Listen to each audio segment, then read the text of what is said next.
سلطان محمود غزنوی ایک نیک بادشاہ گزرا ہے. اس نے ایک مندر کو فتح کرنے کے لیے 16 دفعہ حملہ کیا اور 16 دفعہ ناکام ہوا. آپ غور کریں کتنی عجیب بات ہے کہ 16 دفعہ ایک بندہ جنگجوئی کرے اور شکست اٹھائے. لوگ مرتے ہوں گے، تکلیف ہوتی ہوگی، ذلت اٹھانی پڑتی ہوگی، مگر وہ اللہ کا بندہ لگا رہا کہ میں نے اس بندر کو فتح کرنا ہے. 16 دفعہ شکست کھانے کے بعد کسی نے سلطان محمود غزنوی سے کہا کہ آپ نے کوشش میں تو کوئی کمی نہیں کی، اب کسی اللہ والے سے دعا بھی کروا لو کہ اللہ تعالیٰ تمہیں کامیاب فرما دے.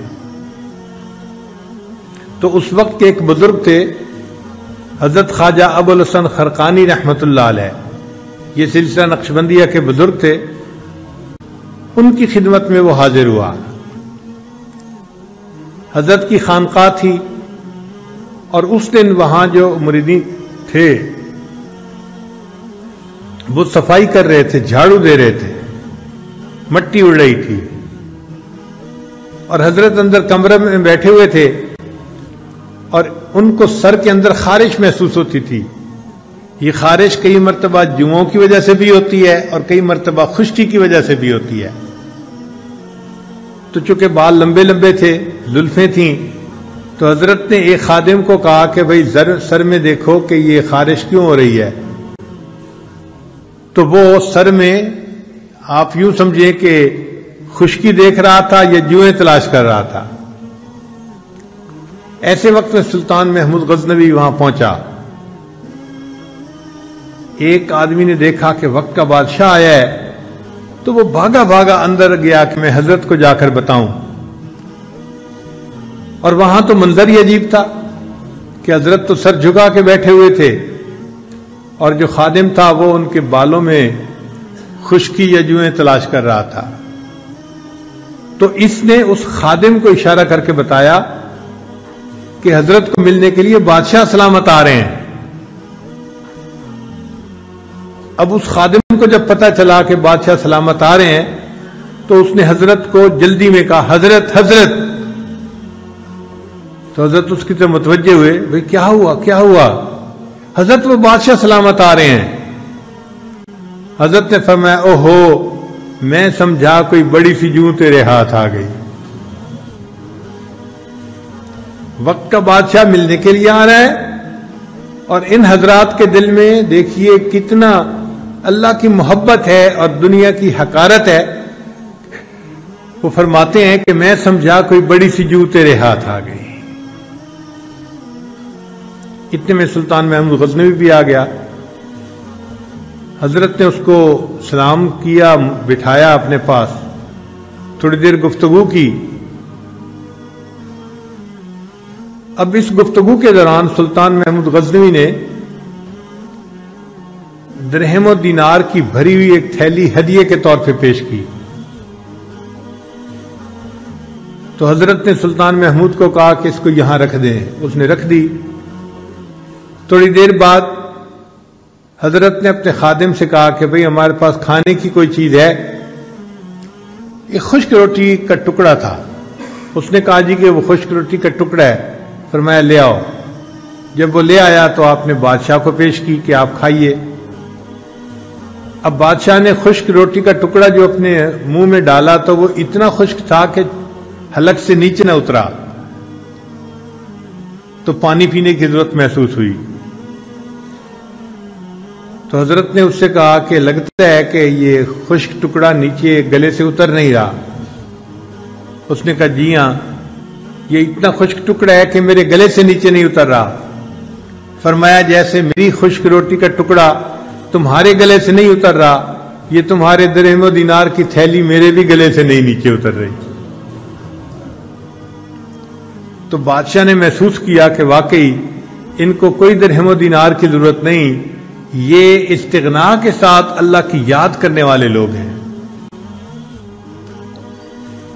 اس نے کہا کہ حضرت اب میں مقصد بتاتا ہوں جس کے لیے حاضر ہوا کہ میں ایک مندر کو فتح کرنے کے لیے 16 دفعہ حملہ کر چکا ہوں مگر میں ہر دفعہ ناکام ہوا. اب ایک مرتبہ پھر حملہ کرنے کا ارادہ ہے تو دعا کروانے آیا ہوں کہ آپ دعا کر دیجئے کہ اللہ مسلمانوں کو کامیاب کر دے. تو خواجہ ابوالحسن خرقانی رحمۃ اللہ علیہ نے ایک جبہ اپنا پڑا تھا پاس، وہ اٹھا کے دے دیا. فرمایا کہ بھئی یہ جبہ ساتھ لے جاؤ اور جب تم مشکل وقت میں ہو تو یہ جبے کو سامنے رکھ کے 2 رکعت نفل اللہ کے سامنے پڑھو اور یہ دعا مانگو، یا اللہ اگر اس جبے والے کا کوئی مقام تیری نگاہوں میں ہے تو میرے اس معاملے میں میری مدد فرما دیجئے. تم دعا کرو گے اللہ قبول فرما لیں گے.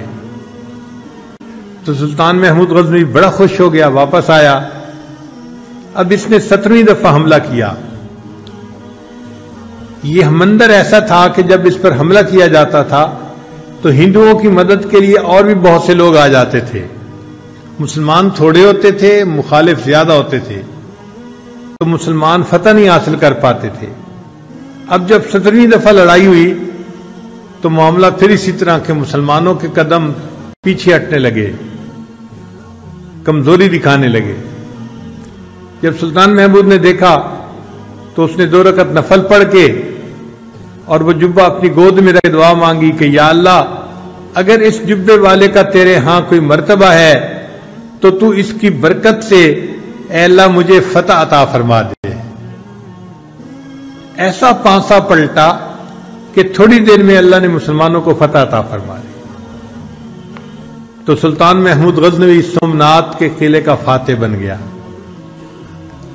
اب مندر کے اندر بہت ساری مورتیاں تھیں تو سلطان محمود غزنوی نے حکم دیا کہ سب بتوں کو توڑ دیا جائے.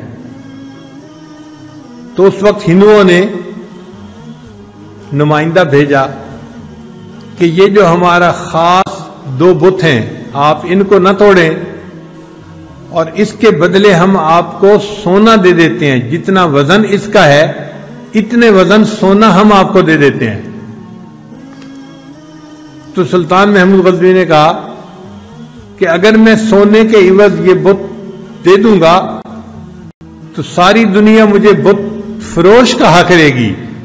میں بت فروش نہیں ہوں، میں تو بت شکن ہوں، ان کو توڑنے والا ہوں، میں تو توڑ کے رہوں گا. اور اللہ کی شان کہ جب سلطان محمود نے اس بت کو توڑا تو وہ اندر سے خالی تھا اور اس کے اندر بڑے قیمتی ہیرے جواہرات تھے اور ان کی قیمت سونے کی قیمت سے بھی زیادہ تھی.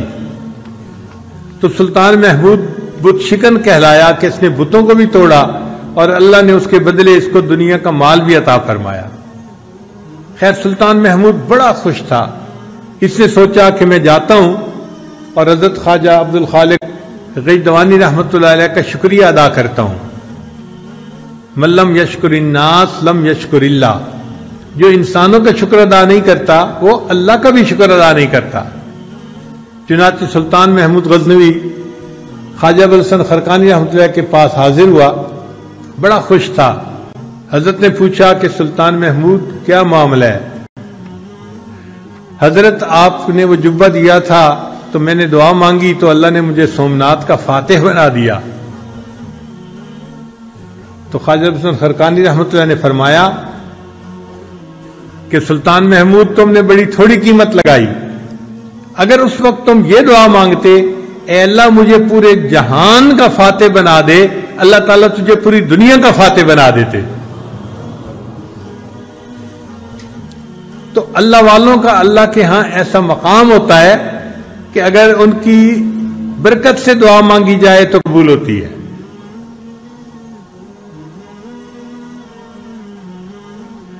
کہتے ہیں کہ سلطان محمود غزنوی جب فوت ہوا تو کسی نے خواب میں دیکھا. اس نے پوچھا سلطان محمود آگے کیا بنا؟ کہنے لگا کہ اللہ نے میری مغفرت فرما دی. اس نے کہا سلطان محمود کون سا عمل تھا جو اللہ کو پسند آیا؟ تو سلطان محمود کہنے لگا کہ ایک دفعہ میں ایک اللہ والے کی خانقاہ پہ گیا تھا، لوگ صفائی کر رہے تھے اور مٹی اڑ رہی تھی، تو میں نے اس مٹی سے کراہت کرنے کی بجائے اس مٹی کو اپنے چہرے پہ مل لیا تھا برکت کے لیے کہ یہ اللہ والوں کے قدموں کی مٹی ہے، میں اس کو اپنے چہرے پہ مل لیتا ہوں۔ اللہ کو میرا یہ عمل پسند آیا، فرمایا کہ تم نے میرے ایک ولی کی جگہ کی مٹی کو چہرے پہ ملا تھا، اب اس چہرے کو جہنم کی آگ نہیں جلا سکتی، میں تجھے بلا حساب جنت عطا فرماتا ہوں۔ تو جو اللہ کی محبت اپنے دل میں پیدا کرتا ہے اور اللہ کے عاشقوں میں شامل ہو جاتا ہے، پھر اللہ تعالیٰ اس کو یوں دلوں کی بادشاہی عطا فرما دیتے ہیں۔